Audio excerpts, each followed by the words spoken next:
Hello everyone and welcome to the channel. I'm Emmanuel, I'm an airline pilot, and today let's have a look at Virtual Performance Tool version 2. For those of you who don't know, Virtual Performance Tool is a performance calculating app, and it can not just handle one particular airplane type, but most of the common Boeing and Airbus airliners that you find flying nowadays. Now, we did use Virtual Performance Tool quite a lot when I started this channel, and today I want to revisit the latest version, which is version number 2. Now, let's go ahead and get into this one and start with a quick overview, and then we are going to have a look at the tool in action. So, here's what Virtual Performance Tool looks like. Now, since this is a tool that primarily focuses on performance calculations, we can either select an add-on profile like PMDG, iFly, etc., or you can just sort your aircraft by variants, and as you can see, you got pretty much any popular Boeing and Airbus model supported over here. You can also create your own fleets or use your virtual airline fleets. Now, let's go ahead and calculate some Airbus A330 performance.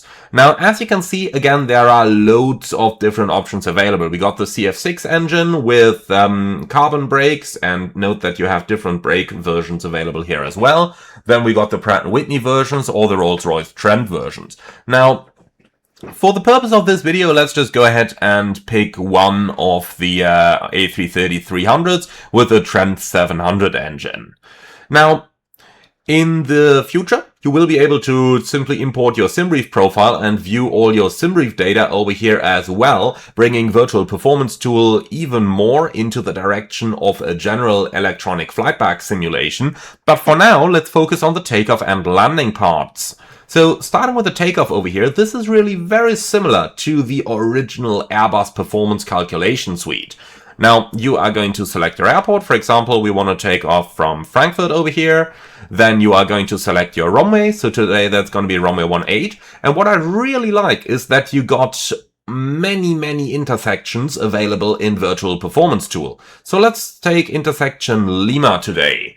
Now, you could select any NOTAMs that you want, and if you have the Pro version of Virtual Performance Tool, it's even going to be able to analyze NOTAMs automatically using AI. Now, today we're simply going to take runway 18 via Lima, and do note that if a NOTAM exists, it will show that to you straight away. Now, once the runway is selected, you can either enter all your takeoff data manually, or since the weather data is shown to you on the right hand side, you can simply accept that automatically and load the weather into the form.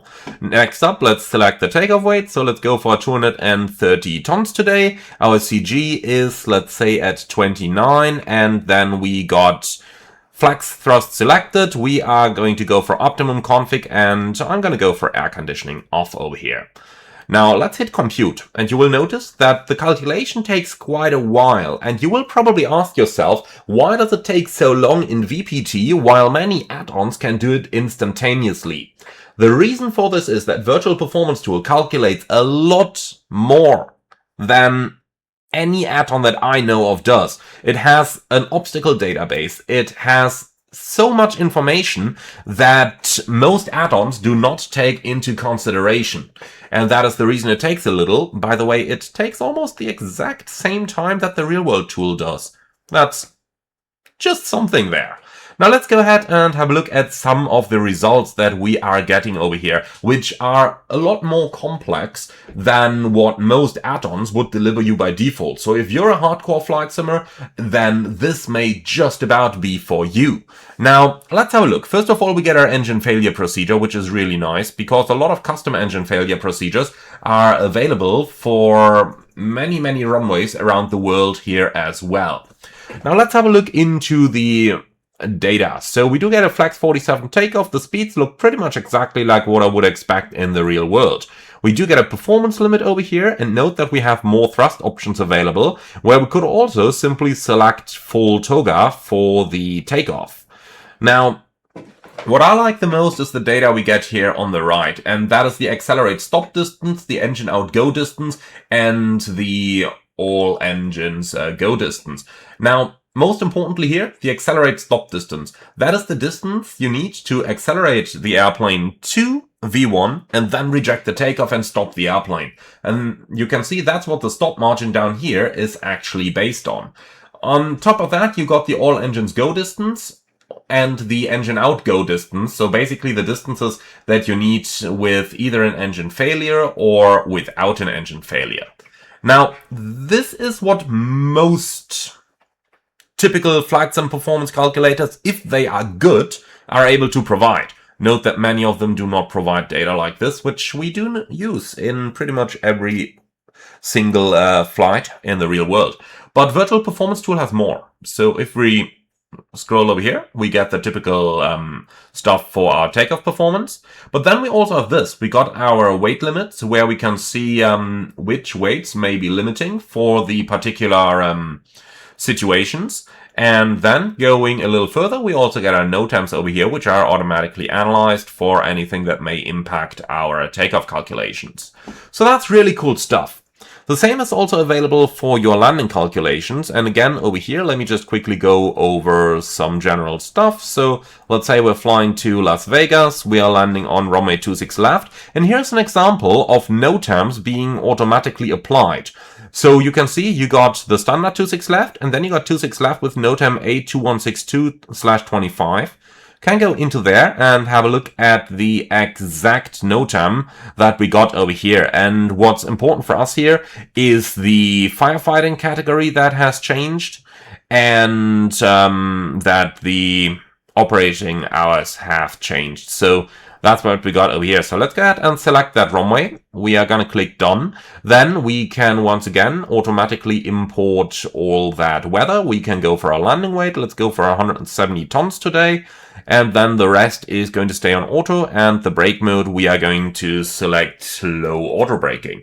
All right, let's hit compute. This is again taking a while because they are not just calculating your stopping distance like many flight simulator calculators would do by default, but they're also calculating things like your go-around gradients and so on, which at an airport like Las Vegas can really become limiting factors, which again is something that most add-ons do not even calculate.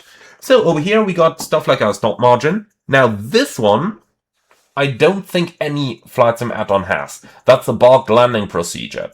So what is that? Now a barked landing procedure is basically what you can do in order to increase your go-around performance, or rather your weight limits. So the standard published missed approaches are normally based on a certain minimum climb gradient. But let's say you got an engine failure. You may want to fly that one in order to assure that you have a better performance due to different ways of calculations, not having to use the published go-around procedure, but the much rather what is similar to the engine out procedure that you would normally have.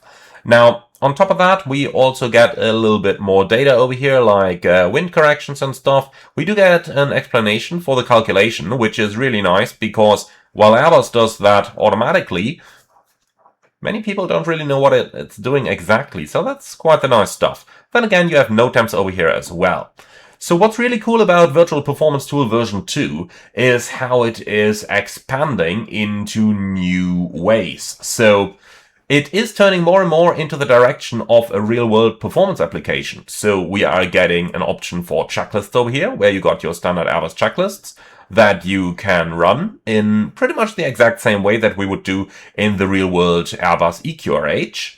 Then you have a library, and this is probably the best of all things, because in here you will find a lot of pieces of information. So for example, you go into the winter operations, you will find the holdover timetables, cold temperature corrections, you will find a lot of information on the global reporting format. Don't get me started on that thing.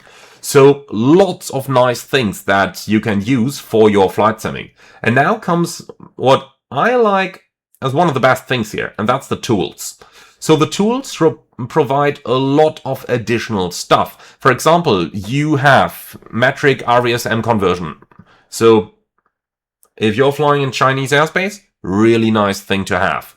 Then you got cold temperature corrections, where you can select the temperature, you select the elevation and any waypoint and altitudes that you want, and it's going to calculate the according cold temperature corrections for you. Then you got things like minimum off-route altitude calculations. Again, same thing, like terrain in 1,000 feet. We got a little bit of wind.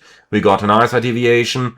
Now, we get the corrected minimum off-route altitude. Again, really useful, for example, when you're flying over Greenland, which has MSAs up to 14,000 feet, and you have to correct those because the temperature on the ground may be like minus 20 degrees. Really nice stuff. And then you have things like a global reporting, format decoder, Modney decoder, hold over time calculator, which are currently in progress. You have unit converters, and you also get a VATSIM live map, which is just a nice little extra that you have available down here. So, that's Virtual Performance Tool version 2. Again, a lot more aircraft supported, and I really do like the layout of the tool now, offering you not just detailed takeoff and landing calculations in pretty much an identical format to the real-world performance tools, but it starts offering you a lot more things like the checklists, the library, the tools that I can really recommend you guys to check out. So if you're building yourself a replica of a real-world electronic flight bag, then in my opinion, this is a must-have tool for that. Alright, now let me know what you think. If you've got any questions, put them into the comments below. Let me know if you've checked out Virtual Performance Tool, and at this point also thank you very much to the fine folks over at Virtual Performance Tool. By the way, the main entwickler is a real-world 747 pilot. That's quite cool, isn't it? Thank you very much for providing me a review license of the tool. I really enjoy using it, especially with aircraft that do not have a highly detailed performance calculator available in the simulator right now. But with that, guys, it's up to you now. Leave your feedback in the comments underneath. Let me know how you like it. And for now, thank you very much for watching. Like, comment, and subscribe. And then I'm really looking forward to see you all again on the next one.